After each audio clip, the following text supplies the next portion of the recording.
Why do people submit to authority?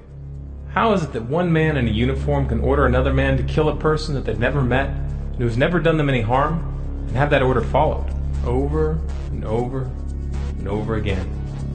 This may seem like an extreme manifestation of obedience, one that you're unlikely to encounter outside of the military or the realm of politics. But the reality of the matter is that the psychological forces which compel people to obey are the same, regardless of the content of the orders given.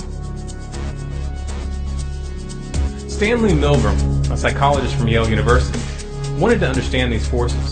Specifically, he wanted to know how it was that the German people were convinced to participate in the atrocities of World War II. Were these events due to some unique characteristic in German culture, or was there something else at play? In 1961, he performed a series of social experiments to find out. The experiments were set up as follows. Each test subject was brought into a waiting room where another person was sitting next to them. This other person was an actor. After a short wait, the actor and the test subject were greeted by a man in a white jacket, the kind typically worn by scientists and doctors at the time. The scientists would then explain to them that they were there to participate in an experiment to test whether punishment was an effective way of motivating people to learn. Psychologists have developed several theories to explain how people learn various types of material. Some of the better known theories are treated in the book over there, The Teaching and Learning Process by Cantor. One theory is that people learn things correctly whenever they get punished for making a mistake. A common application of this theory would be when parents spank a child if he does something wrong. But actually, we know very little about the effect of punishment on learning because almost no truly scientific studies have been made of it in human beings. For instance, we don't know how much punishment is best for learning. And we don't know how much difference it makes as to who's giving the punishment, whether an adult learns best from an older or a younger person themselves, and many things of this sort. So what we're doing in the project is bringing together a number of adults of different occupations and ages, and we're asking some of them to be teachers and some to be learners. We want to find out just what effect different people have on each other as teachers and learners, and also what effect punishment will have on learning in this situation. They were then told that one of them would play the role of the learner, while the other one would play the role of the teacher. The scientists chose the roles for each person, and the actor was always chosen as the learner. Both the learner and the teacher were then shown two rooms, one with a device with multiple switches with voltages marked on each one, and the other room containing a chair with shackles and a set of electrodes. The two individuals were then separated, and the actor was then supposedly shackled to the chair with the electrodes.